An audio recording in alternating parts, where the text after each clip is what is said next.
Fala pessoal, a paz, bom dia. Está começando o meu, o seu, o nosso programa Pode Dar Glória, com aquele conteúdo edificante que vai abençoar a sua vida e não somente a sua vida, mas a vida de outras pessoas. Então você que está acompanhando nosso programa, segue o nosso canal, manda esse link aí para mais 50 pessoas, que hoje a gente está com um convidado aqui super especial. E eu tenho a certeza que o homem veio cheio para derramar na sua vida tudo aquilo que o Espírito de Deus já colocou no coração dele. Quem está aqui hoje comigo é o meu amigo pastor Tiago Felipe. É um prazer estar aqui com você hoje, tá, meu amigo? Um prazer. E aí, galera, quero cumprimentar a todos que a paz do Senhor, mostrar a minha alegria de poder participar aqui deste podcast tão famoso já na Grande BH, nosso amigo pastor Jorge Azevedo, Pode Dar Glória. E para mim é uma honra poder participar desses momentos especiais. Espero que Deus possa falar em vossos corações através desse podcast. Amém, glória a Deus. Pastor Tiago, vamos lá. Gosto de começar esse programa, a gente ouvindo a história de conversão, né, Varão? Como que foi? Você já nasceu na igreja? Nasceu na igreja, ninguém nasce na igreja, né, Varão? Você nasceu no hospital. E aí, como é que foi? Já cresceu ali nos caminhos do Senhor? Conta um pouco aí da sua história, sua conversão, o pessoal aí. Ô, pastor Jorge, a nossa conversão é um tanto interessante devido... Eu vim de uma família muito cristã, sabe? Meu pai era afastado, minha mãe também, mas sempre ali com as raízes. Por exemplo, minha avó, sempre dirigente de ciclo de oração. E eu vim de Goiânia muito novo, mas a gente morou ali no Lindéia. E ali eu comecei a frequentar a Assembleia de Deus ali do Lindéia. Aos 7 anos, 8 anos. E ali gostando, né? Tinha aquele sonho de menino brasileiro de ser jogador de futebol. Comecei na escolinha muito cedo. Mas quando eu comecei a frequentar a igreja, gostei da dinâmica, a logística, muito, muito top. E começando a frequentar, batizado com o Espírito Santo muito novo. Aqueles profetas da antigamente que vinha e impunha as mãos todo o culto, porque era tradicional, não sei se sua época, tradicional. Acabava ali, para terminar o culto, convidava todo mundo para frente, oração, ministração de imposição de mão. E recebia muitas promessas, mas quando a gente mudou do Lindéia, eu tinha aproximadamente 12 anos. Nessa época você já tinha sido batizado com o Espírito Santo, né? Aproximadamente 9 para 10 anos eu fui batizado com o Espírito Santo. Que benção. Aquela busca intensa. Nós tínhamos um grupo lá de criança para adolescente que, assim, coisa de menino. O Paulo fala sobre fazer as coisas de menino. Você ia para a igreja, você achava muito bom, mas eu gostava mesmo da palavra, na hora da palavra. Quando tava rolando louvor ali, você ia no corredor, brincava, dava trabalho para os diáconos ali nos corredores, mas na hora da palavra todo mundo atento. A gente tinha muita sede pela palavra. Então, quando a gente já sabia dessas dinâmicas do culto pós-administração, a gente tinha aquela sede. Falou, não, o pastor lá fala aquele idioma ali, a gente quer falar também. Então, a gente buscava muito. Então, com aproximadamente 9 para 10 anos, a gente foi batizado com o Espírito Santo. Me recordo até hoje. E recebi muitas promessas nesse período. Uau. Sem ter noção do que seria, né? Dali para frente. Então, foi nesse período aí que eu fui batizado com o Espírito Santo. Muito novo. E aí, quando a gente mudou de Lindéia, que as coisas começaram a desandar, que a gente foi para Ribeirão das Neves. Eu tinha muitos vínculos lá no Lindéia e eu me perdi. Ali foi um momento meio que sombrio. Então, no caso, todo o seu vínculo de amizade estava no Lindéia. Lindéia. Aí, quando você sai do Lindéia e vai para Ribeirão das Neves, recomeça tudo as amizades. Tudo. E olha que coisa interessante, pastor Jorge. Meu pai e minha mãe estavam afastados do evangelho mais de 20 anos. E com a minha ida e da minha irmã, que nós começamos a ir muito pequeno, e eles ficaram envergonhados. Assim eles contam, né? Meu pai tinha um bar lá no Lindéia, com uma movimentação, um giro muito grande. Era a fonte de renda da nossa casa, era o bar do meu pai. Mas ele afastado e vendo os 2 filhos indo para a igreja, ele falou que se sentiu envergonhado. Falou, não, esse negócio tá estranho. Os meus meninos estão indo para a igreja, parece que tá gostando, tá enturmando. O pessoal da igreja passa aqui, conversa com a gente. E a gente vai ficar nessa vida, falar com minha mãe.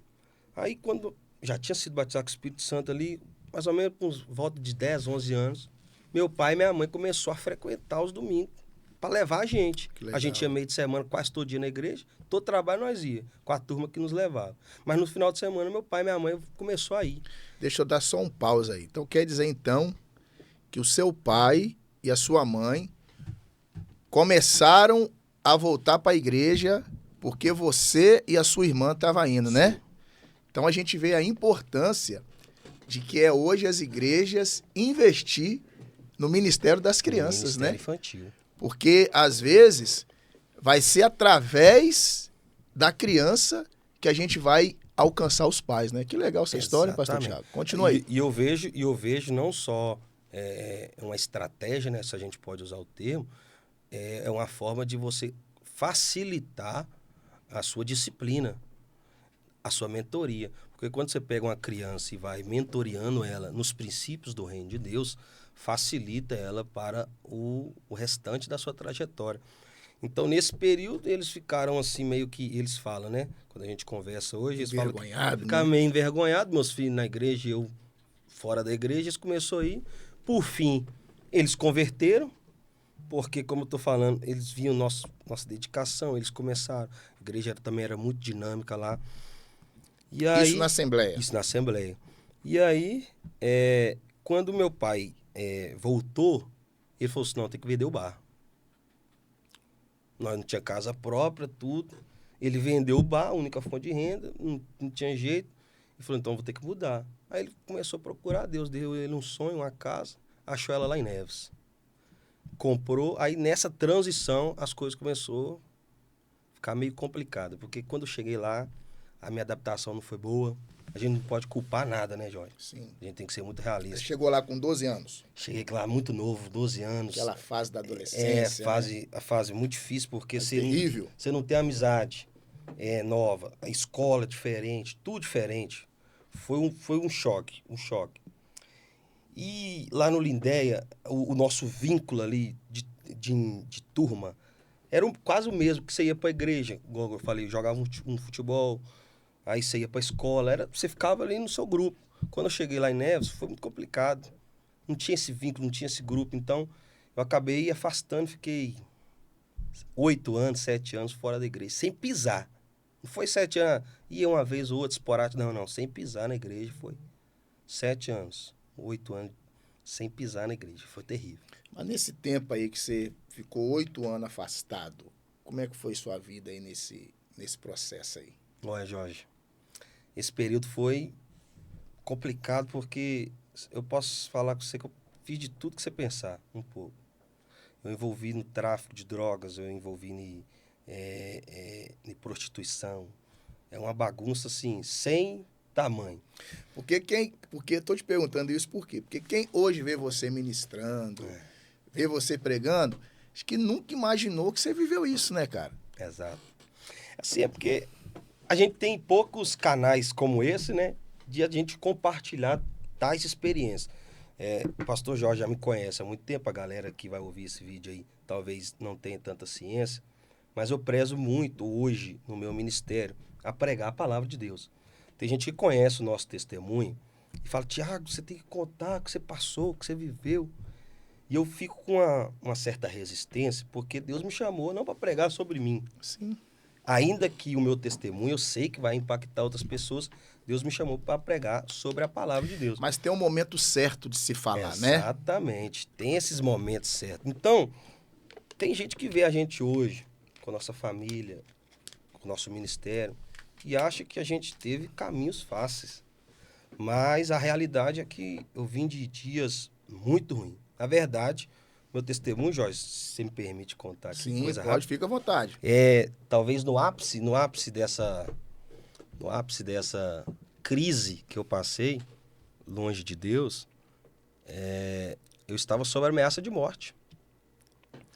Porque um rapaz de uma biqueira rival, a gente teve uma certa desavença, e ele me ameaçou de morte.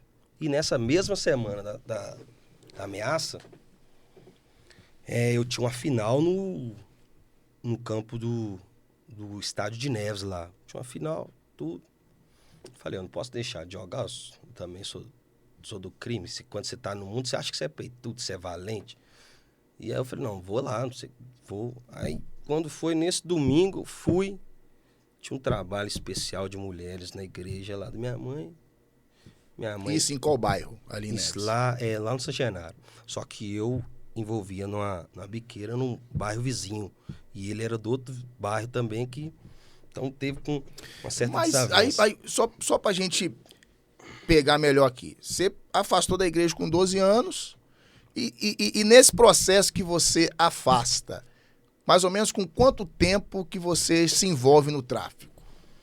Olha, Jorge, é aquilo. Eu comecei a envolver mais no tráfico por causa das influências do meio que eu ficava por causa do futebol. Mas você chegou a usar droga ou você já Usei. foi direto... Você Usei droga. usou droga? Só maconha. Aí se envolveu com a Isso. rapaziada mais... É. Aí você entrou. O que acontece? Igual eu te falando, quando eu mudei lá, o vínculo, aí eu cheguei lá em Ribeirão das Neves, tudo, aquele... Eu fiquei com uma certa raiva do meu pai, porque eu tinha essa esperança de ser jogador, jogava na escola, tinha escolinha lá. Quando eu cheguei lá, não tinha essa estrutura que aqui tinha. Então a gente começou a fazer algumas amizades, tudo, a rapaziada começou a saber que a gente jogava bola, geralmente a galera do tumulto, a gente começou a fazer esses vínculos, sabe? Então o gatilho então, que levou você foi o seu pai não ter te apoiado no futebol, mais ou menos isso? Na verdade, quando a gente mudou, ele quis escolher uma escolinha para mim lá no centro de Neves. Mas para nós, financeiramente, na época era meio complicado, porque, como te falando, nós não tinha tanto investimento assim. E eu tentando resistir com ele para me ficar aqui. Aí, meu irmão até chegou, um irmão meu chegou e falou que ia nos ajudar, tudo. Mas era muito complicado. Na época a gente não tinha a estrutura que a gente tem hoje né? de Deslocamento. deslocamento. Então meu pai falou, não, se você quiser, você vai fazer. Eu fiquei 1 ano e meio sem jogar bola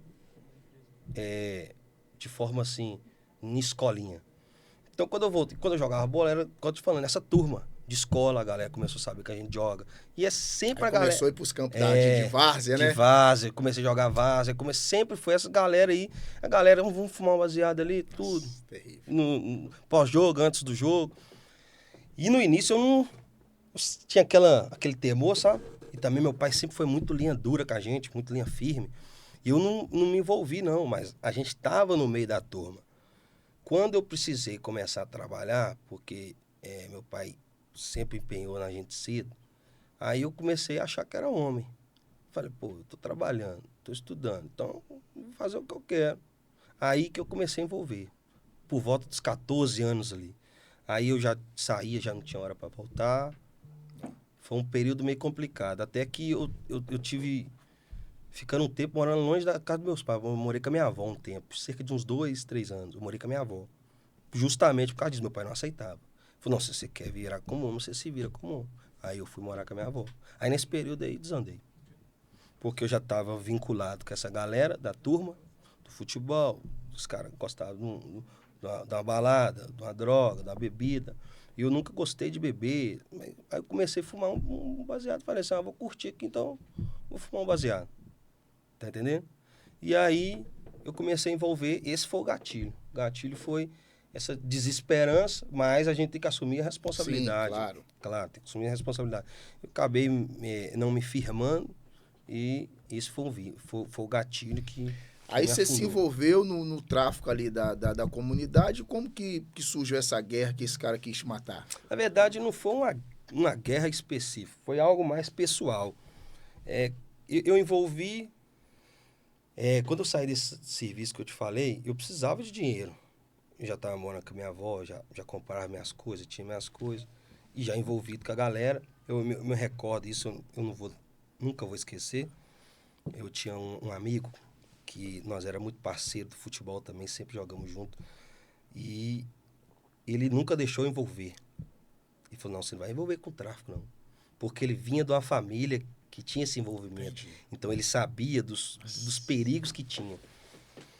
E aí a gente teve uma certa separação. Continuamos amigos, mas a gente não ficava tão próximo igual era antes. E aí nesse período eu acabei envolvendo. Porque eu precisava de dinheiro, não tinha mais serviço. E nessa época a gente entrava nas festas, nas baladas, com muita facilidade, que a gente tinha muito acesso aos seguranças que fazia as festas, sabe? Entendi. A gente andava com a galera fazia as festas, nós entrávamos. Então a gente não tinha revista, não tinha segurança. O que foi a ideia? Eu tinha muita amizade com os caras. Faz o seguinte, mano, eu pego aqui a droga com vocês, pago vocês aqui e eu vendo elas lá Na festa. na festa. Eu comecei dessa dinâmica, eu não fui pra rua, sabe? Não fui pra biqueira direto. Fui nessa dinâmica, eu pegava com eles, porque era parceiro, conhecia, e vendia na festa, porque eu podia vender o valor que eu queria, vender mais caro. Aí eu comecei a fazer essa dinâmica. Só que aquilo, você tem dinheiro, você sempre quer mais dinheiro. Eu tava em casa no meio de semana, o que eu fiz? Vou pra rua. Aí eu comecei a envolver. Essa desavença com esse rapaz foi por causa também disso, que a galera vê, o cara lá tá crescendo, o cara tá... Tem essas doideiras. E também por causa dessa resenha de futebol. Sempre era aquela galera de uma parte alta, da parte baixa. Aí jogava. Aí quando nós teve um jogo, teve essa desavença, aquele troca de empurrão ali, tudo. Ele já não gostava, já tinha um... Aí ele me ameaçou. Aí quando ele me ameaçou, eu já namorava a minha esposa hoje, quando eu conheci ela nesse período turbulento, sabe? Vou contar também um pouco desse testemunho. Eu conheci ela morava 2 ruas atrás dele. Aí ficou meio complicado, porque eu precisava, falei, eu como teoricamente no tráfico, falei, se eu não ir lá, o cara vai achar que eu sou medroso. Um medroso. Então, eu falei, não, eu vou lá. Tem que mostrar que eu sou homem também. Tem que mostrar que eu sou homem. Então, eu tinha que fazer esse circuito.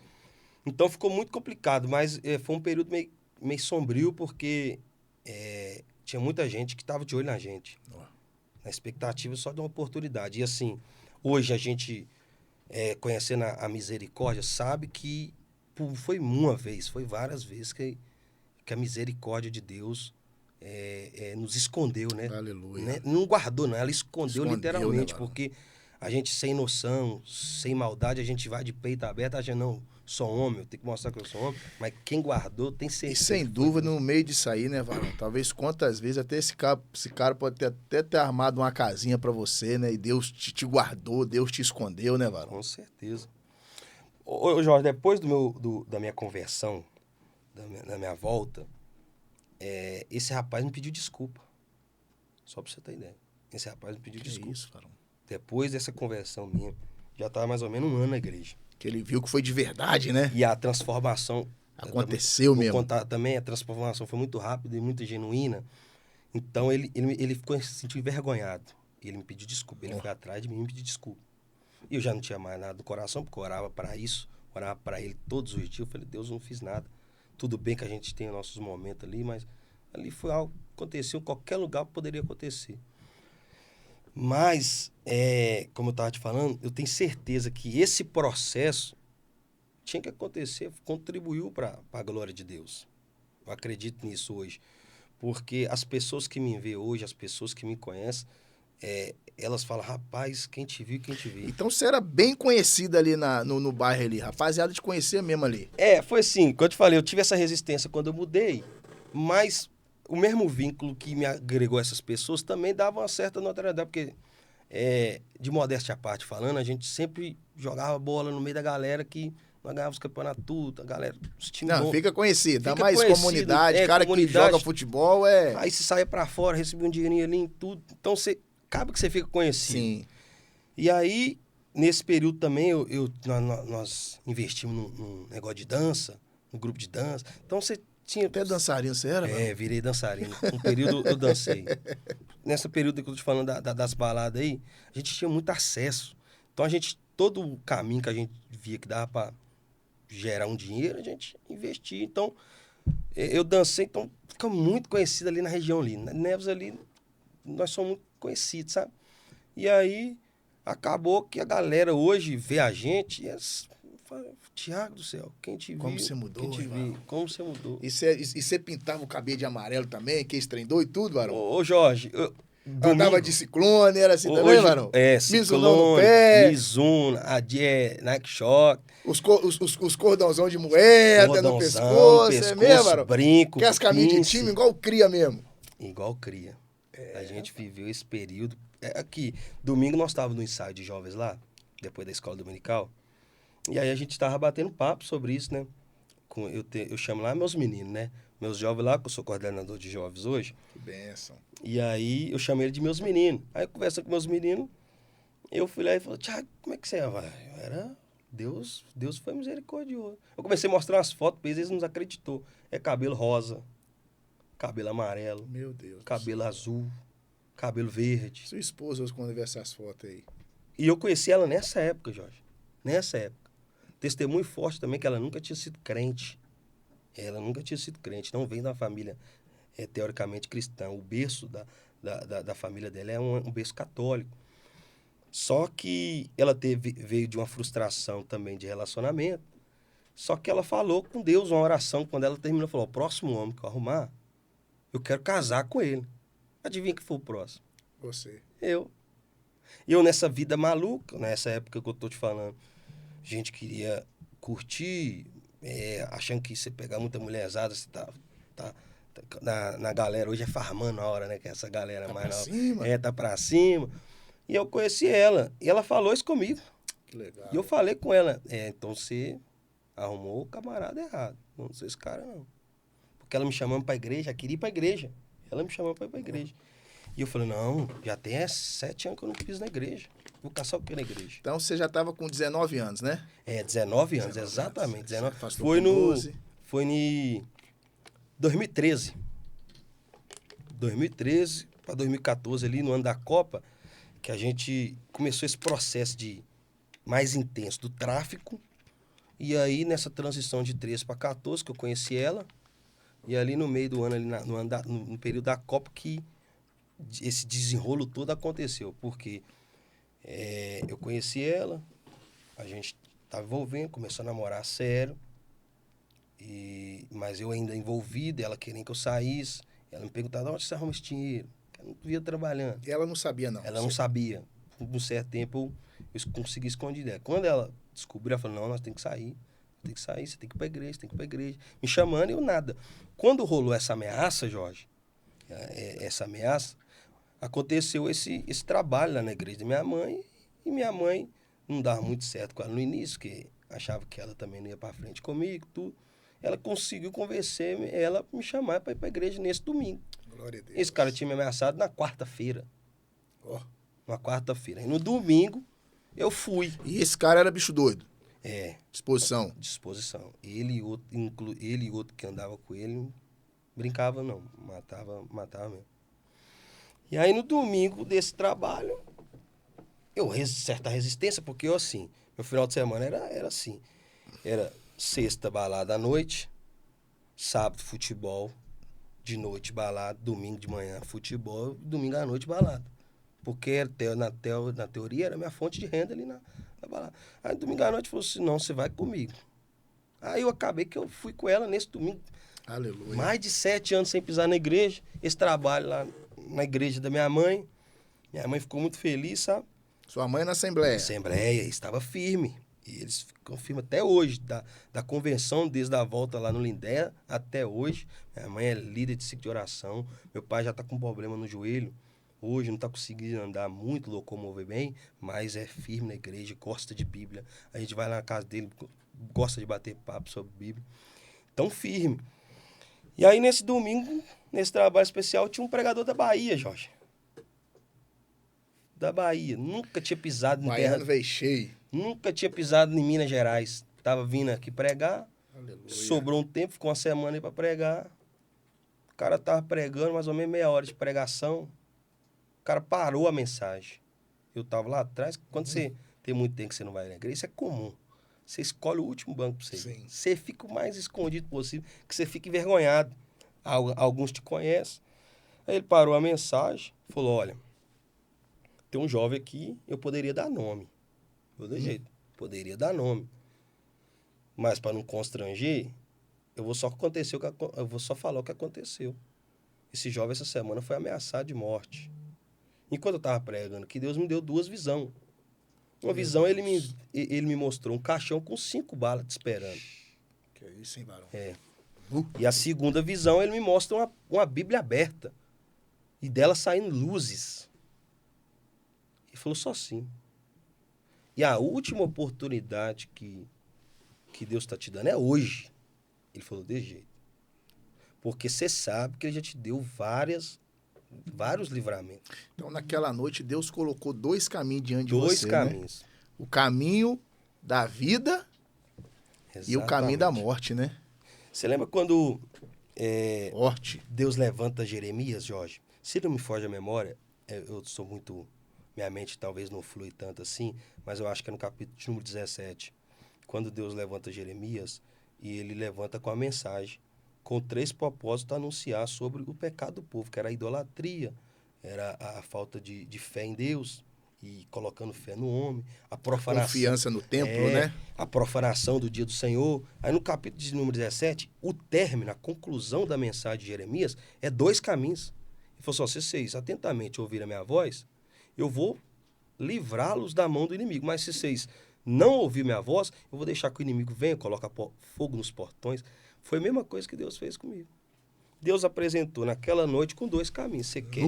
Você quer o escape ou você quer o caixão? Foi o que ele fez. Ia ser uma certa resistência, eu não sei o que aconteceu, eu até hoje eu só recordo com eu na ponta do altar chorando. E na época era minha namorada, me abraçando. Aí foi vocês 2. Foi nós dois. Eu só recordo essa cena. Eu benção, tava na ponta do aleluia. altar ajoelhado e ela tava me abraçado. Só que eu sei muito bem que ele não tava prestes a acabar esse culto. Porque ele tinha umas meia hora só que tinha pregado, e a gente sabe que a Assembleia média ali de 50, 1 hora de mensagem. E aí eu fico perguntando como que aconteceu desses meia hora para frente. Porque eu recordo que ele fez o convite, eu falei, eu não posso resistir não, tem que ser hoje. Eu fui, e aí eu recordo só da minha esposa me abraçando. E nesse dia eu voltei e ela aceitou Jesus. Que benção, Foi através desse pastor, dessa mensagem, dessa entrega, dessa direção de Deus, que foi aquela noite de domingo. Então, a partir daquele momento, você começa a viver uma nova vida. Uma nova fase. Ali, Jorge, como você falou, foi 19 anos, 2000 Você volta, então, você afasta com 12. Isso, volto com 19. E você volta com 19. E foi justamente ali no período do meio do ano, porque eu me recordo que eu batizei no ano seguinte, 2015, em junho. Dia 10 de junho, não. Então, lá no Lindéia, você não era batizado nas águas ainda, né? Não, por causa do regimento da época da idade, né? Acho que é com 14 anos, né? Na época era 14, agora diminuiu para 12. Na época lá, a gente não poderia batizar nas águas, porque eles acreditavam que a gente não tinha o discernimento ainda de escolher. Então, eu era batizado com o Espírito Santo, então eu era batizado nas águas. Quando eu afastei, voltei, uma chama aqueceu o coração. Eu já sempre gostei muito da palavra, Aleluia. Como te falei lá no Lindéia. E aí, quando eu voltei, eu falei, já que Deus me quer, eu também quero Ele. E aí, foi muito rápido o processo, os milagres, as respostas de Deus. Eu me recordo que era difícil eu passar um culto e Deus não falar comigo. Se eu fosse, por exemplo, vou lá cultuar na sua igreja, Deus arrumava um jeito de falar comigo. Aleluia. E aí eu comecei a recordar que o que Deus falava comigo era o que Deus falava comigo. Lá atrás. Lá atrás. Que eu não tinha noção. Foi só confirmando, só né? confirmando. Você esqueceu, mas eu não esqueci. Minha Aleluia. palavra está de pé. Você me deixou aqui na beira do caminho, eu estou no mesmo lugar que você me deixou e as promessas continuam. Então eu comecei a relembrar e lá atrás eu não tinha noção, Jorge. Porque, por exemplo, você com 8 anos de idade, um profeta vem, fala assim, eu estou vendo bandeiras. Você entende isso, vou te levantar para as nações. Eu não sabia nem o que era nação. Então, quando Deus começa a falar... Ainda mais você com sonho de futebol, eu tô vendo bandeiras, vai achar que é bandeira de time, exatamente. bandeira do Corinthians, bandeira do Cruzeiro. Menina é a benção. Aí eu não tinha essa noção. Quando Deus começa a confirmar novamente a palavra, eu começo... E aí a gente começa a admirar pessoas que estão no meio, você vê pastores, obreiros, será que é isso? Quero ser igual esse cara. Será que é isso que Deus quer para mim? E você começa a mergulhar, você começa a mergulhar. Aí já começa a ouvir as pregações dos Gideões. Comecei. Só pra você Não ter tem ideia. como, né, Varão? Não tem... Não Ô, tem cara, jeito. não tem Ó, como falar mal do evento daquele galera ali, não, bate, Varão. a galera- Não tem como não, Varão. A galera bate, Jorge. Não tem como falar mal do Mas, evento daquele ali, não, Varão. por exemplo, a gente está nesse podcast aqui e só você, talvez a equipe aqui, sabe o preço que é. O investimento, as lutas, pra vocês fazerem e manter isso aqui de pé. Sim. Imagina um evento daquela proporção. Porque a gente conhece os Gideões em uma semana de congresso. Naquele momento ali. Numa E semana o que de congresso. tá por trás. Exatamente. No que abrange. Tanto de família que eles cuidam. Então, não dá pra você bater sendo que você não faz nada. Se você fazer uma coisa maior, você vai ter autoridade. E outra coisa também, né, pastor Thiago? Cara, quantos jovens que não nasceram uma chamada de ministério através daquele evento ali, Varão. Então a gente não tem como falar mal do evento como. daquele ali. A não, galera Varão. tem que ponderar as palavras. É claro que a gente... Um conselho sempre é bom. Se você vê que as coisas estão saindo do eixo, alguém que tem mais proximidade chegar e aconselhar, é louvável, Jorge, você sabe. Se você estiver começando a sair do trilho, chegar um amigo que você fala, ô Jorge, volta pro trilho, é bom. Agora, a galera criticar sem fazer nada é complicado. Ali, quando você está falando, quando eu voltei, o primeiro pregador que estava em evidência, assim, que eu comecei a ouvir, foi o Samuel Procópio. É mesmo, cara? Ele estava conhecido na época como o pregador pentecostal. Isso. Pregador pentecostal. Ou seja, o cara tinha uma mensagem bíblica, ungida, e você via Deus na vida dele. Eu vi muita mensagem dele. Muito, e eu comecei a mergulhar. Falei, não quero pregar igual esse cara. Falava que O pregador que eu me espelhei nele, assim, no começo da minha caminhada foi o pastor Elcio de Assis. Não, ouvi muito. O Elcio de Assis. Mensagem que ele pregou, Varão, as 5 coisas que a fama escondeu de Elias, que 2 de Eliseu. Você tá doido, Varão? Aquela mensagem, é isso que eu quero pra mim, Jesus. Então você foi o Samuel Procópio? Foi porque ele estava muito em evidência na época. E nesse ano mesmo, ele pregou a mensagem, eu não esqueço, porque eu ouvi essa mensagem muitas vezes, ele estava com o terno todo vermelho. Lembro. Ele pregou a mensagem sobre os discípulos e a oração. Meu Deus do céu. Então eu comecei a ouvir ele, ouvi muito o Elson também, que o Elson tinha uma mensagem... Carvalho Júnior. Muito explosiva. Eu ficava... Meu Deus, como é que esses caras... Então você começa a mergulhar. E foi muito rápido, Jorge. Essa convenção, essa volta minha foi muito rápido, porque eu me recordo que eu voltei e aí a gente integrou no grupo de jovens. Tinha uma dinâmica lá, eles começaram um trabalho só de jovens na segunda-feira. E eu comecei a dar palavra lá. Começou a ministrar nesses cultos. Exato. Mas isso com quanto tempo já de converter que você tinha voltado pro Senhor? Meses. Foi muito rápido, Jorge. Meses. Tô te falando, quando eu batizei, Jorge, só pra você entender, não vou recordar especificamente. Você volta em 2019 e é batizado quando? Você lembra? Não, como é que é? Você volta pra igreja em 2019? Não, 2019 não. Não, você volta quando? Você afasta... Eu afastei com 12 anos. Com 12. Não vou recordar porque eu sou meio Você ruim não de lembra data. a data não, né? Aí eu voltei com 19, não 2019. Eu voltei com 19.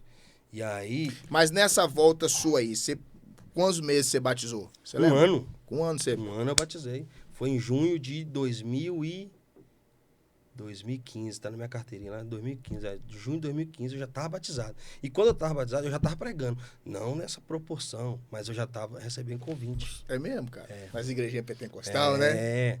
E eu comecei nessa assembleia mesmo. No início foi na assembleia lá da nossa regional, porque eu comecei, igual eu te falei, dar algumas palavras nesse trabalho só de jovem nosso. De jovens. A primeira vez minha, Jorge, eu gostaria até de comentar aqui, eu escrevi muita coisa. Inclusive um pedaço da mensagem de Samuel Procópio, escrevi muita coisa. 3 folhas.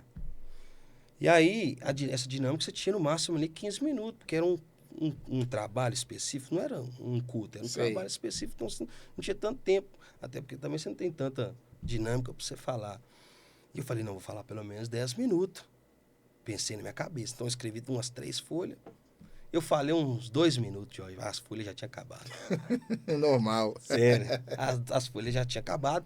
E eu não consegui falar mais, eu comecei a chorar, desenfreado. Aí o Espírito Santo desceu. Eu comecei a chorar, desenfreado, de vergonha. Falei, como é que eu escrevo 3 folhas, não consigo falar 10 minutos? Deus não me chamou para isso, não. E aí eu chorei, aí eu lembro que a galera me abraçou, porque eles acharam que eu tava cheio de Espírito Santo, mas eu tava envergonhado. Eles começaram a me abraçar, tudo, e foi uma benção, porque eles me abraçou. E aí depois eu fui embora falando com a minha esposa, eu não vou fazer isso aqui mais nunca. Vou começar a cantar aqui, vou fazer coral, vou evangelizar. Vou procurar um instrumento para me tocar, mas pregar? Misericórdia, não faço mais não. Ela falou, não, isso aqui é só a primeira vez. Desde a primeira vez. Ela me incentivou. Não, Deus te chamou para isso, não tá falando com você. Uma pergunta, agora a sua esposa, você volta com ela, né? Sim. Aí você batiza, só que nesse processo vocês casam. Casamos um mês depois. Vai fazer 11 anos de casado. Que ela aceita Jesus e você volta para a presença. Isso. Depois nós voltamos juntos. Isso. Aí nós batizamos juntos e um mês depois nós casamos. Então, com 1 ano e... Um ano e um mês. Legal. É. Aí você desanimada, ela ali... Ela sempre... Não, na primeira vez eu falei, não faça isso aqui mais não. E ela sempre, não, você vai. E aí eu comecei a ler, e aí quando você começa a mergulhar aquilo, eu trabalhava já, eu chegava e ficava lendo Bíblia. Falei, vou ler Bíblia. Às vezes eu chegava 2, 3 horas da manhã, eu tava lendo Bíblia. Ela tinha que ir lá me chamar, Thiago, um domingo você vai ter que acordar cedo pra você trabalhar. E aí eu comecei a receber oportunidade. Por exemplo, tinha um culto de jovem, domingo. Aí, você vai ter uma saudação. Pra você dar uma saudação, você lia... 5 minutinhos? 5 minutinhos? Você lia a semana inteira, Jorge. Não, a saudação ali 5 minutinhos. Isso, 5 minutinhos, você ficava a semana inteira vidrado lendo texto. Eu falei, não, eu falava com ela, não, tem que falar, tem que saber o que eu vou falar, o que eu vou conectar um texto no outro. Eu sempre gosto dessas conexões de texto. Vou ter que saber essas conexões.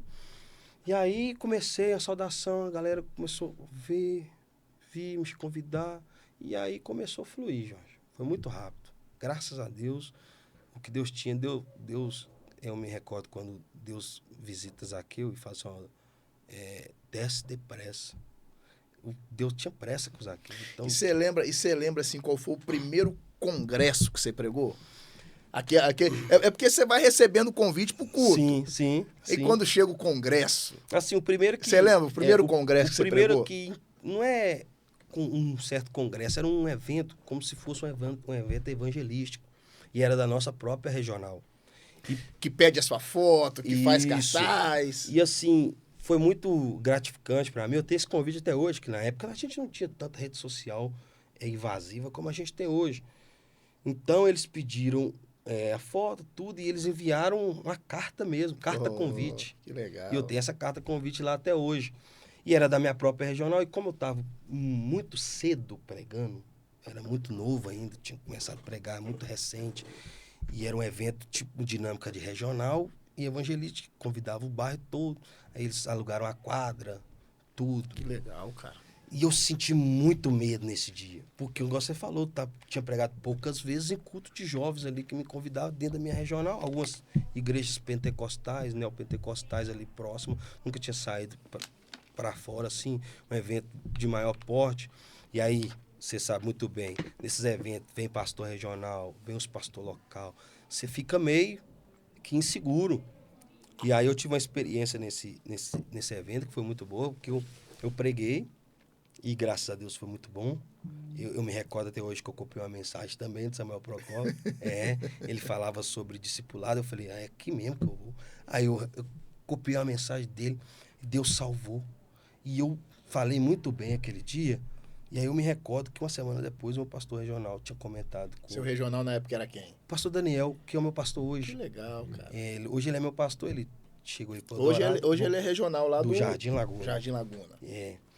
Aí ele comentou com um pastor amigo meu, que até hoje, pastor Samuel, e aí o Samuel comentou, falou, esse menino tá onde? E nem me conhecia, porque eu tava muito novo. Tem aqui que prega? Não, tô começando a pregar agora. Não, o menino tem potencial. Que benção. O menino tem chamado.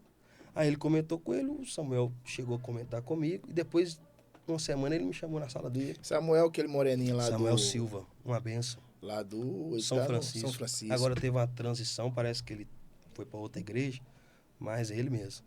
E aí ele me chamou, o regional me chamou, me deu algumas orientações, falou que ficou surpreso comigo. Eu falei com ele que tinha pouco tempo que eu estava pregando, não tinha nem um ano que eu estava pregando. Que legal. Ele ficou meio assim, falou, não, você pode investir no seu ministério. Me deu alguns conselhos da itinerância que eu não tinha. Qual foi o maior conselho que ele te deu na itinerância? Que você grava até hoje? O maior conselho que ele me deu naquele dia foi para mim congregar. Ele falou, olha, eu tenho amigos que rodam o Brasil inteiro, tem pessoas próximas, mas congrega. Ele falou, meu filho, você tem potencial, você tem chamada, mas tenha pastor, congrega, ceia. Ele falou assim, porque Deus vai estar com você. Deus vai te dar suporte. Ele falou. Agora, se você achar que você pode fazer, ganhar o mundo inteiro, e se tiver sem a presença de Deus... Barão, vou contar uma experiência que eu vivi uma vez com a minha esposa. Eu gostei, rapaz, do que esse pastor me falou. Tinha mais ou menos uns 20 dias. Isso foi antes da pandemia. Antes da pandemia, Barão, você tá doido. Eu pregava todo dia. Todo dia eu tinha agenda antes da pandemia. Só que a Assembleia de Deus, toda vez quando você ia ministrar, eu não sei se está assim ainda, né? Você tinha que pegar a carta, né? É. Tinha que pegar a carta. Aí meu pastor regional me deu minha carta. Rapaz, e todo lugar que eu ia, o pastor marca a carta da gente. Cara, minha carta estava toda marcada. Aí quando eu entreguei a carta pro pastor, que eu fui pregar em Vitória, o pastor pegou minha carta, falou bem assim, meu filho, sua carta tá bonita, né? 20 dias pregando. Mas deixa eu falar uma coisa aqui pra você aqui. Você só vai pregar na minha igreja não é por causa dessa carta, não. É porque você tá com a sua esposa do lado. Porque não tem como um pregador itinerante ficar 20, 30 dias pregando longe da mulher. Se você tá com essa carta toda bonitinha aqui e não tá com a sua mulher do lado, meu filho, você não subiu no meu altar para ministrar, não. Eu falei assim, pastor, o senhor tá de parabéns. Gostei da sua atitude. É verdade. Então tem muito pastor, o pastor Tiago, assim, mais experimentado, mais vivido, que a gente tem que parar para ouvir eles, cara. Na verdade, Jorge, eu falo isso lá com os meus meninos, eu sempre dou alguns conselhos. Toda vez que eu encontro alguém mais experiente, eu tenho que ter pelo menos alguns minutos. Tem gente que acha que é bajulação. Você sabe, né? A gente vai lá, ela vai bajular, mas não é. É porque cara, bajulação, pra mim, na itinerância, Varanha, quando o cara prega e você coloca lá embaixo, lá na postagem, meu mestre, meu líder, meu professor. Às vezes você nunca sentou com um cara pra tomar um copo d'água, Varão. É. Cara, você é meu amigo, Varão, eu te conheço. Exatamente. Aí você posta um trem lá na rede social, eu não faço um comentário. É um pregador que eu nunca vi na vida, vou lá e comento. Meu líder, meu mestre, meu amigo. Para com isso. Aí já é bajulação, Varão. É, por exemplo, Jorge, você já deve estar com uns 20 anos de quilometragem. Eu devo estar com uns 20 anos que eu tô na caminhada com o Senhor. Eu tô indo para 10, já tá com 10. Você tem muito mais experiência para você me contar. Se eu tiver uma oportunidade, sempre que eu tiver uma oportunidade de ter um bate-papo com você, pra você... De vez em quando a gente troca um zap, pra você me contar, porque isso vai me agregar. Isso vai evitar eu pegar caminhos que vai me levar a direções erradas. E às vezes, Varão, a gente tem que aprender a comentar também com os outros, não o que deu certo. Às vezes a gente precisa comentar o que deu errado. Exato. Esse dia eu estava comentando com o Guilherme, a gente batendo papo até tarde, eu falei assim, Guilherme, se eu voltasse hoje para a itinerância, um dos erros, Varão, que eu cometia muito na itinerância, Varão, porque assim, eu sempre fui esse cara assim, sempre fui eu. Dinâmico. Né? Aquele cara que botar um boné, vou botar um boné. Se for para mim ir pra praia com a minha mulher, eu vou botar uma bermuda, vou postar uma foto decente com ela, você tá me entendendo? Mas se eu pudesse voltar no tempo, Varão, eu evitava muita coisa. Vou contar uma experiência que eu tive. Uma vez eu estava agendado para pegar num congresso top, cara, numa região do interior. Não vou falar o nome por questão de ética. Sim. E assim, eu casei com a minha esposa, cara, e o nosso comer de casamento foi muito difícil. Tanto que eu fui ter lua de mel com a minha esposa depois de 5 anos de casado, cara. Que a gente foi dar uma passeada, que a gente foi conhecer um lugar diferente, a gente foi pra Búzios. Sim. Aí eu saí com a Raquel pra gente ir pra Búzios, foi eu, Raquel, o pastor Lázaro, a esposa dele, a Amanda, e eu tô lá em Búzios curtindo, em vez de tirar uma foto com a minha esposa e postar. Postei no Instagram. Aí passa 3 dias, o pastor dessa igreja que eu ia pregar me manda mensagem: ô, varão, o pastor mandou falar assim que vai ter que cancelar com você, Meu Deus. porque a gente vai adiar o congresso. Aí eu, beleza, pastor. Aí passa a data do congresso, varão. Quem tá pregando nesse congresso? Um pregador também, que eu não vou falar nome, renomado na época, que depois foi descobrir que o cara tava vacaiado com a mulher e foi pego numa cidade com um monte de cocaína no quarto dele, varão. Meu Deus. Aí eu falei com a minha esposa: tá vendo, amor, como que a religião é? Eu, que tô casado com você, não posso ir mais pregar nesse congresso que eu tiro uma foto de bermuda. Agora o cara que tá lá com outra mulher, cheirando cocaína, pode pregar. É. Tá vendo como que são as coisas? Então, mas se eu pudesse voltar no tempo, varão, eu evitaria essas coisas, cara. Então, é o conselho que eu dou hoje para quem tá começando. Igual, por exemplo, eu ia pregar no interior, varão. Interior tem muito isso. Você atendia uma agenda no domingo, eles queriam que eles querem que você fique a semana Vem aqui toda. na nossa terça aqui, regional. Varão, e eu ficava, e eu gostava de futebol. Aí o que eu fazia? Liga dos Campeões, eu tava lá na sala do pastor vendo Liga dos Campeões. É pecado? Não é pecado, mas você sabe que evitar. é bom evitar. Então tem coisa, varão, que Exato. quem tá na itinerância Tem que hoje, ter varão, essa sabedoria. tem que evitar. E graças a Deus, Jorge, é o que eu tô falando, eu acho que isso vem com conversa com pessoas mais Sim. experientes. Graças a Deus, quando eu entrei para itinerância, já lá vai para 5 ou 6 anos, Jorge, que eu tô na É itinerância. mesmo, Só na itinerância. E aí, eu sempre tive já esses conselhos. Por exemplo, eu vou pra praia, dificilmente eu posto uma foto. Às vezes, igual eu fui semana passada, nós estávamos conversando ali antes de chegar, e eu postei uma foto só da praia. E depois eu postei uma foto lendo o livro do nosso amigo, pastor Tiago Nonato. Eu peguei com ele 2 dias antes de ir, e aí eu li o livro dele lá na praia. Legal, varão. Mas assim, essas coisas, por exemplo, igual eu falei, eu também Tem gosto que muito evitar. de futebol, porque eu vim dessa raiz. Eu cresci querendo ser jogador. Então, você não tem como você tirar isso de uma hora para outra. Então, por exemplo, de vez em quando, gostava de jogar uma bola. Se você postar que você está jogando bola, tem lugar no interior que você não pisa mais. Aí é a verdade, porque eles têm essas... E tem que respeitar, Tem que varão, porque respeitar. Paulo vai falar o quê? Se o Exato. teu manjar escandaliza o seu irmão, Exatamente. não come, varão. E eu acho que também a pessoa que hoje ela quer viver de agenda, de ministério, de itinerância, ela tem que saber respeitar esse princípio. Exatamente, com certeza. Agora, tem uma coisa, Jorge, sem ofender, sem nada, porque eu carrego esse princípio do respeito, é só ponderando algo que uma vez eu ouvi, e eu não vou esquecer isso. Por mais que Deus nos chamou para viver da obra, eu não dependo de agenda. Eu dependo de Deus. Aleluia. Eu não dependo de oferta. Eu dependo de Deus. Porque tem gente, Tiago, você pode fazer isso não, porque senão você não vai pregar. Tiago, e se as agendas fechar? Igual você falou, comentou na pandemia, a pandemia já estava ali no início, eu tinha acabado de falar assim, Você estava começando o vou ministério, engrenar né? ali na itinerância, vou engrenar, vem a pandemia. Aí a galera fala assim, não, Tiago, e se as agendas fechar? Porque hoje a gente vive no Brasil e a gente sabe que o nosso berço político não está tão favorável.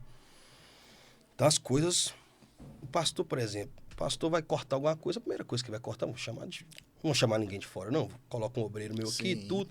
Então, acaba que afeta a área do itinerante. A gente tem que ser realista. Porém, o que eu falo com todo mundo que eu converso, ó, eu não dependo de agenda, não. Porque Deus não tem só agenda para cuidar de mim. Quando ele falou assim, Tiago, vem que eu vou cuidar disso. Ele não falou assim, vai ser por intermédio da oferta. Eu tenho um amigo, varão, logo assim que eu cheguei aqui em Belo Horizonte, ele estava na região do Itatiaia. Na época quem estava lá era o pastor Narciso. Rapaz, esse camarada, ele dirigia a Quinta da Vitória. Ele me colocou para pregar em 12 quinta-feira da Vitória. Ele ia lá na minha casa buscar, na época ele ia de Hilux, né? Ele tinha uma condição boa, tem uma condição boa. E eu lembro até hoje, varão, um conselho que ele me deu há uns 12 anos atrás. Me botou dentro do carro, Jorge, você tem uma boa mensagem, você tem uma boa palavra, mas deixa eu falar uma coisa aqui para você. Prega a palavra, mas trabalha. Arruma alguma coisinha para você vender. Arruma alguma coisinha para você fazer. Então, Tiago, eu sempre fui aquele camarada que preguei, Sim, mas eu vendia meu terno, é claro. vendia minha camisa, Faz investimento aqui. vendia minha roupa. Então, eu acho hoje, igual eu vejo assim hoje, muitos pregadores já estão abrindo a mentalidade para isso. Com certeza. Por exemplo, a gente vê um com o Thiago Nonato da vida, ele prega, mas o cara já fez o livro dele. Exato. Já pode botar um livro dele para poder vender na internet. A gente já tem o nosso amigo também, o Arlen, é um cara que prega, Tem mas uma já vende o terno dele. A gente tem um Fábio Almeida também que prega, mas vende a gravata dele. Acho que a esposa dele tem uma loja. Então, Isso. eu acho que os pregadores hoje, cara, eles Pensamento. precisam se atentar para isso, cara. Exatamente. Entendeu? Exatamente. Se atentar para isso, cara. Até, igual eu tô falando, eu sempre comento isso com a galera, é que o Brasil hoje a gente sabe que a dificuldade, você vê um pai de família aí hoje, ele tem que se desdobrar, Jorge. Então, se você vai ficar só esperando de braço cruzado, você vai entrar em dificuldade. E como a gente é o provedor, pelo menos eu como homem, talvez você é a mesma coisa, você fica desorientado. Quando você começa a ver as coisas não estão andando, os recursos não estão chegando, o que você vai fazer? Você tem que dar seus pulos. Então, eu sempre falo isso, olha, por mais que Deus me chamou para viver da itinerância, da pregação da palavra, eu não dependo da agenda, não. O nego vai boicotar você aqui, vai fechar a agenda, vai tentar te atrapalhar, puxar seu E tapete. tem essas coisas, varão. Oh, que mais tem? A galera pode tentar fazer o que for, Jorge. Aí como que é? Como que é? Aí eu vou pregar numa cidade, né? Aí o pastor pergunta, você conhece o pastor Tiago Felipe? Eu te conheço, eu sei. Ah, pastor, não conheço, não. Conheço, não. Não sei quem é, E não. quando a pessoa liga. Ô, pastor Jorge, tudo bem com o senhor? Tem um rapaz aí perto do senhor aí, mas tá querendo levar ele, rapaz? Tiago O Felipe. que você me fala dele? Ô, pastor, não conheço. Mas eu tô livre nessa data, pastor. Se você quiser, eu vou. É complicado, Jorge. Mas é aquilo, geograficamente, o que Deus separou para você, Jorge, você vai chegar. Você vai ir. Porque ele Mas esse chegar, varão, esse chegar, a gente vai chegar sozinho, só confiando em Deus, ou a gente precisa também das conexões? Olha, Jorge, Você acha que o que Deus tem para sua vida, Deus vai te fazer chegar sem você precisar de conexões? não. Eu acredito tem coisa que só Deus vai fazer. Isso é minha visão. Tem coisa que a porta é só Deus que abre. Agora, tem portas que Deus vai abrir amigos, conexões, pessoas, e ela vai abrir. Mas dentro desse termo chegar, é que tem pessoas que não foi levantada por Deus e tenta fechar a porta ou não permitir você entrar nela. E aí ele tenta bloquear de um lado, mas Deus abre de outro lado. Tá entendendo? Por exemplo, se uma conexão que Deus levantou na minha vida, se outro levantar aqui, aí pode fechar essa porta aqui agora. Mas ali na esquina, Deus abre outro caminho. Faz com que você me abra essa porta. Tá entendendo? Então precisa de conexões, precisa de sabedoria, que nós falamos aqui sobre você conhecer os lugares, as regras, os padrões. Isso também te faz chegar. Isso também bloqueia a porta. Então você tem vários mecanismos, mas sempre eu acredito que Deus sempre o centro. E esse chegar, porque o que é hoje, varão, para quem está no ministério, para quem está na chamada, para quem está na itinerância, o que é esse chegar para você hoje? Olha, Jorge, hoje nós vivemos um tempo onde a galera acha que ministério, acho que nós conversamos isso esses dias para trás, a galera acha que hoje o ministério é vaidade. Porque a grande maioria dos pregadores que estão em evidência, talvez de forma sem pensar, involuntária, ou talvez de forma intencional, a gente não sabe, eles acabam repassando essa ideia de ministério para a galera que está chegando agora. Porque eles postam só aeroporto, eles postam só agenda de congressão top, de multidões.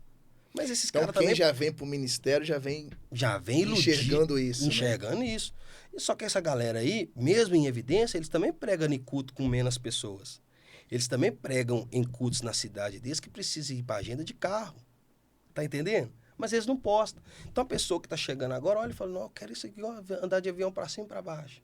Congresso de 5, 10 mil pessoas para cima e para baixo. Mas ministério não é isso. Esse chegar que eu falo é sempre você estar no centro da vontade de Deus. Por exemplo, hoje eu converso isso muito com os amigos. eu estou realizado em Deus. Glória a Deus. Estou Satisfeito, né? Satisfeito. Porque eu sei de onde Deus me tirou. Nós conversamos aqui mais cedo. Eu sei de onde Deus me tirou. Então, o que eu vivo hoje, eu estou realizado em Deus.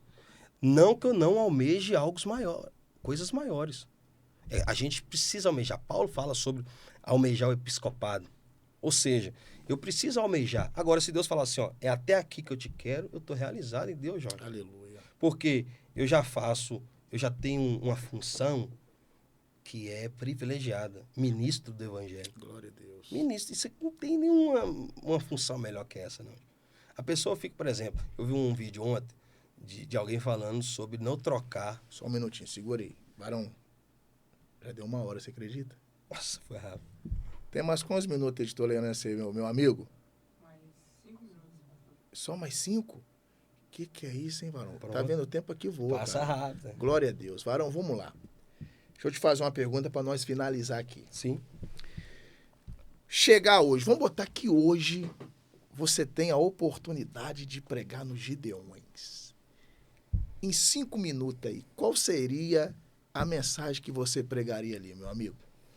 Olha, Jorge, é complexo, porque dentro da visão nossa de pregador, tem lugares que você prega uma mensagem que você já tem, que Deus te direciona, e tem uma mensagem que Deus te dá específico para aquele lugar. A gente, como de costume, iria orar. Mas vamos lá, aquela mensagem, vamos botar que você tá lá e surge uma oportunidade e você tem aquela mensagem, que todo pregador tem aquela mensagem. Qual seria a mensagem, Varão? Seria ali em Atos 2. 3 minutos, explana ela para nós aí, vamos Atos lá. 3, Atos 4. É porque eu gosto muito do livro de Atos. Eu pregaria talvez ali Atos 4, que é uma exposição a respeito de dons espirituais, a prioridade da palavra de Deus, entendeu? Então, provavelmente eu pregaria dentro dessa proposta, porque por ser um evento missionário, um evento missionário precisa da ação do Espírito Santo, e um evento missionário precisa da autoridade da palavra. Eu, por gostar muito de pregar biblicamente, eu provavelmente pregaria uma mensagem dentro dessa proposta. Na Atos 4 ali eu falo sobre as virtudes da igreja primária, que eram os dons do Espírito e também o poder da palavra de Deus, que trazia crescimento, evidência, milagre, tudo através disso. Provavelmente seria dentro dessa proposta. Você daria essa explanada ali, né, Varão? Varão, e os pregadores hoje, em Belo Horizonte, que você, assim, que você começou a ver pregar quando você começou sobre... Qual foram os pregadores de Belo Horizonte, assim, que você deu aquela inspirada? Olha, Jorge, por eu ser muito novo, e a galera... Você viu quem começou a pregar aqui em BH? Que eu vi começar a No pregar? seu comecinho de ministério. Olha, tem... Você fala os mais antigos? Não, quem que você lembra aí? Não, quando eu comecei a me inspirar, por exemplo. Ronaldo Gonçalves já pregava. O Ronaldo é lá do Serra. O Ronaldo lá do Serra já legal. pregava. O Arley já pregava. O Nonato já pregava. Então, e aí Deus foi me aproximando, por exemplo. O Arley foi um dos primeiros a chegar em mim. Talvez me indicar, talvez foi o Arley. O Nonato foi um dos que mais me aconselhou nessa área ministerial. Tem ele como um paizão até hoje. Ele me aconselha, me ajuda muito. Quando eu preciso. Foi ele que me ajudou a trazer essa dinâmica de vida da itinerância, foi ele. Então, foi essa galera mais velha aí. Essa turma que sempre assim, a galera bate muito na nossa classe, Jorge. Mas Varão, aqui em BH é uma galera muito boa. E sabe o que é que eu fico feliz, Varão, de ver hoje BH, Minas Gerais? A gente tinha, assim, um cenário de pregadores de São Paulo, Rio de Janeiro. Cara, e Deus tem levantado Minas Gerais, Varão, e principalmente Belo Horizonte, cara. Exatamente. Hoje a gente consegue aí ver mais de muitos hoje que praticamente já são referências no Brasil, Exatamente. né, cara? Hoje nós temos grandes pregadores que ainda vivem esse período de saída de anonimato para a evidência. Hoje a gente tem, ó, você pega um Jackson Marques, você pega um Juarez Tavares, você pega o Lincoln também tá crescendo muito. Você pega mais quem aqui? Você pega o Magno Filho, Thiago Nonato. Cláudio Calais. Rapaz, glória a Deus, cara. Muita gente boa. Tem o Jander, né? Jander Magalhães, um pastorzão lá da região de Patim. Então você pega muita turma boa. Mas é o que eu falei, a galera gosta muito de falar, a classe é meio dividida. Graças a Deus, aqui em Belo Horizonte, dificilmente você vai ver alguém falando um mal do outro. Claro que às vezes você tem algum... afinidade afinidade maior, né? mais com um com o outro. Mas, graças a Deus, eu não posso reclamar, não. A galera sempre me abraçou, Varão, eu tenho o nos maior ajudou. prazer, Varão. Quando eu vou muito lá no Espírito Santo e o pessoal me pergunta aqui dos pregadores aqui, eu falo, cara, rapaziada, ela é crente. O povo lá é crente. Inclusive, acho que BH, o povo é eu atendi uma crente. agenda lá em Espírito Santo, acho que através de você. Qual cidade lá? Foi lá em aquela cidade principal. Acho que eu falei quando... Colatina? Isso, Colatina Colatina. é minha terra. Colatina. Varão, e assim, pra gente finalizar, cara, e não tem como, Varão, a gente invejar essa rapaziada. Não. Por quê? Às vezes você pega hoje essa rapaziada que a gente citou o nome aqui, que os caras estão rompendo, mas, Varão, enquanto os caras estavam orando, nós estávamos no baile funk, Varão. Exato. Enquanto os caras estavam jejuando, nós estávamos cheirando cocaína, fumando maconha, Varão. Exato. Enquanto os caras estavam lendo Bíblia, Varão, a gente estava ouvindo esses funk nojentos do mundo. Então, Varão, eu acredito que é um processo, é uma fila, Varão. Os caras tá na fila e não tem como não, Varão. É respeitar o processo de quem tá chegando, ficar feliz, se alegrar e acreditar que se for a vontade de Deus também para nossa vida, vai acontecer, Varão. Em nome de Jesus, eu não é. Pastorzão, pra gente terminar aqui... Finaliza aí, que o meu tempo estourou. Você falou tudo. 1 hora, meu Deus do céu. Como é que a gente vai querer viver a mesma intensidade que a galera tá vivendo se um Nonato tem 25 anos de quilometragem, o Arley 20 anos de quilometragem, o senhor 20 anos? Como é que eu quero viver a mesma intensidade sem que eu tô começando agora?